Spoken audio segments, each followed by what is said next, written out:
Pozdravljeni. Na vrsto je prišel tudi prispevek pred kvalifikacijami velike nagrade Madžarske. Poglejmo si skupaj, kaj se je zanimivega zgodilo na prvem in predvsem drugem prostem treningu.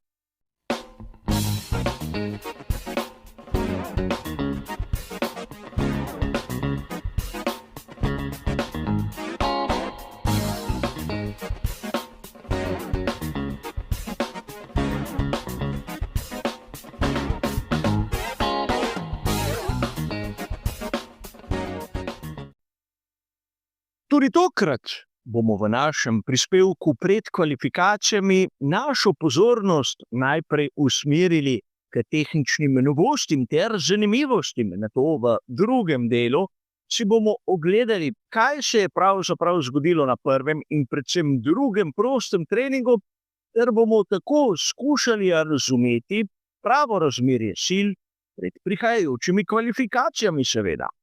In začnimo kot običajno z tehničnimi novostmi, ker se bomo kot ponavadi opirali na uradne dokumente, ki jih lahko dobimo na spletnih straneh FIE.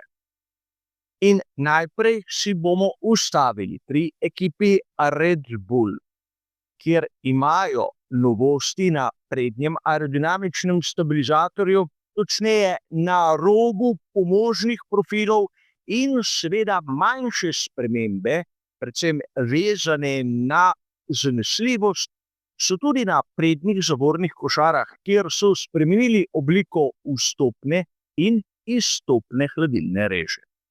A če si pogledamo fotografije, so nam spremembe na prednjem aerodinamičnem stabilizatorju Red Bulla takoj jasne. Vidimo, da tisti pomožni profili imajo večjo površino in tako skrbijo za uravnoteženost med prednjo in zadnjo osjo. Gre za popravek tistega kompleta, ki je debitiral v Monaku. Ampak prva zanimivost. Le Max Verstappen ima na razpolago ta nov prednji aerodinamični stabilizator. Yuki Tsunoda se mora zadovoljiti s tistim, kar je enostavno na voljo. In drugič, Max Verstappen z novimi deli naj ne bi bil preveč zadovoljen. In seveda, če imamo spremembe pri ekipi Red Bull, imamo določene popravke tudi pri ekipi Racing Bulls, kjer zopet na prednjih zavornih košarah je prišlo do rahlih popravkov prav na vstopnih in izstopnih režah, kjer bi lahko dejali, da so se šli neke vrste skupnega razvoja. Ampak za razliko od Red Bulla pri ekipi Racing Bulls so tudi nekoliko spremenili one hladilne reže na samih bočnih strukturah. Pri ekipi Aston Martin, tretji ekipi, ki je prijavila spremembe, bomo zopet videli seveda drugačen prednji aerodinamični stabilizator, ki zopet nekako strmi k temu, da je bolid bolj uravnotežen. Bolj uravnotežen na tako zahtevni progi, kot je ta v Hungaroringu. In lahko bi dejali, če malce zaključimo, da pri Red Bullu so v bistvu sedaj verjetno zaključili z letošnjim razvojem. Aston Martinu ne vem, ampak če so z razvojem na koncu pri Red Bullu, so tudi pri ekipi Racing Bulls.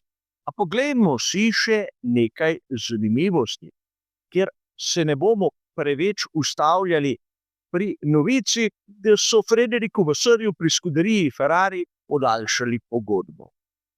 Ampak treba je poudariti nekaj bolj zanimivega, predvsem za veliko nagrado Madžarske, da so se pri tovarniški ekipi Mercedes odpovedali tisti zadnji premij, ki smo jo najprej videli na veliki nagradi Emilia Romagna in je potem čez nekaj dirk poniknila in seveda se ponovno pojavila.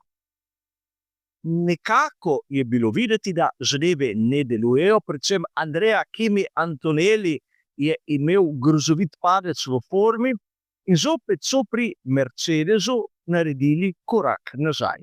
Letos na tem elementu že drugič. A ne smemo tu mimo zadnje preme, ki jo bi lahko imela ekipa Haas, namreč kupili bi lahko zadeve od Ferrarija in seveda tako izboljšali svoj VF25. Ampak zaradi cene in seveda vsega ostalega, kar je povezano z testiranjem in nastavitvami, so se pri ekipi Haas odločili, da je bolje ostati pri stari preizkušeni rešitvi. Namreč ta izmenjava oziroma preprodaja delov v Formuli 1, kar se tiče je dovoljena in seveda, ker Haas uporablja pogonski sklop menjalnik Ferrarija, tudi izvedljiva. Ampak, če se je Gene Haas odločil, da je bolje varčevati, že ve on, kaj je prav. In za konec še nekaj zanimivosti. Pirelli je objavil, katere mešanice bomo videli na določeni veliki nagradi do konca sezone. Seveda na ekranu imate celotno razpredelnico za letošnje leto, ampak rad bi vas opozoril na dve zanimivosti do konca letošnje sezone. Na veliki nagradi Združenih držav in na veliki nagradi Mehike bomo imeli tako imenovani preskok, torej, da ne bodo mešanice zaporedne, podobno kot na veliki nagradi Belgije, in na veliki nagradi Azerbajdžana bomo zopet videli uporabo mešanice C6. Verjetno bi nekdo lahko dejal, da bore malokrat smo videli to novost, ampak po mojem ni bila niti ne vem kako posrečena. Zopet nek poizkus, da bi uvedli čim več postankov, ker so po mnenju nekaterih tako dirke bolj zanimive. Ampak poglejmo si, kaj se je zanimivega zgodilo na prvem prostem treningu. Najprej fizične težave Fernanda Alonsa. In seveda vskočil je rezervni voznik Felipe Drugovich. Treba je povedati, da tokrat vidimo letos morda prvič tisto pravo uporabo rezervnega voznika in tu je treba poudariti, da Fernando Alonso za drugi prosti trening je bil nared in s tem, da bi Drugoviča videli na dirki, absolutno ni bilo nič. A bolj zanimivo je nekaj drugega. Videli smo oba McLarena tam na vrhu, seveda najprej Lando Norris, nato Oscar Piastri, na tretjem mestu Charles Leclerc. In kaj bi tukaj dejali?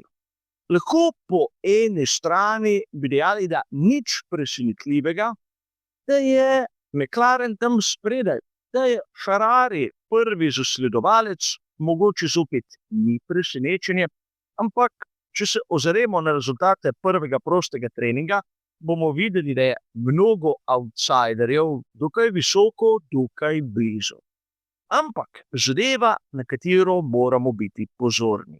Če si pogledamo najboljše čase po sektorju, bomo videli, da McLarena sta najhitrejša v drugem in v tretjem. Kaj pa na drugem prostem treningu? Kar se tiče situacije tam zgoraj, ponovitev prvega. Namreč oba McLarena in Charles Leclerc. Videli smo lahko tudi dober rezultat za Aston Martin, ker sta bila oba voznika skupaj.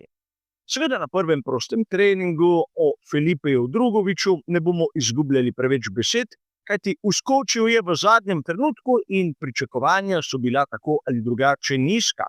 Lance Stroll na prvem prostem treningu ni bil tako slab, ampak tudi ni blestel.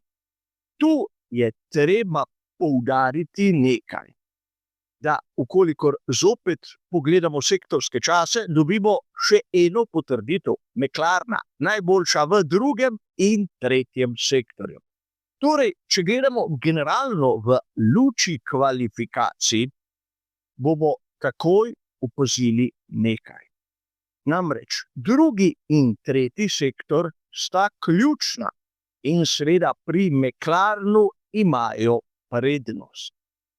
Zaostaja Mercedes, ki smo ga videli malo boljšega na prvem prostem treningu, ampak na drugem zopet v zaostanku. Manjka nam dobesedno Red Bull.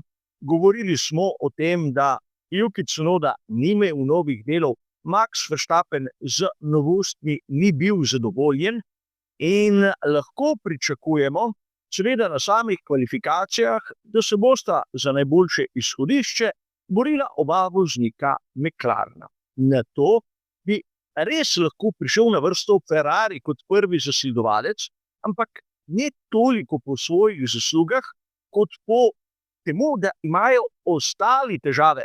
Čeprav, kot sem neštetokrat ponovil, Maxa Verstappena ne smemo nikoli, in prav res nikoli pozabiti, nikoli izločiti. Tu je seveda Mercedes, ki je v tehnični krizi, govorili smo o koraku nazaj, in veliko vprašanje je, ali so končno pri Aston Martinu zadeli tisti pravi aerodinamični paket. Sicer sam rahlo dvomim, ampak pustimo se presenetiti. Vsekakor, kar se tiče našega prispevka pred kvalifikacijami, je to vse. Hvala za vašo pozornost in nasvidenje.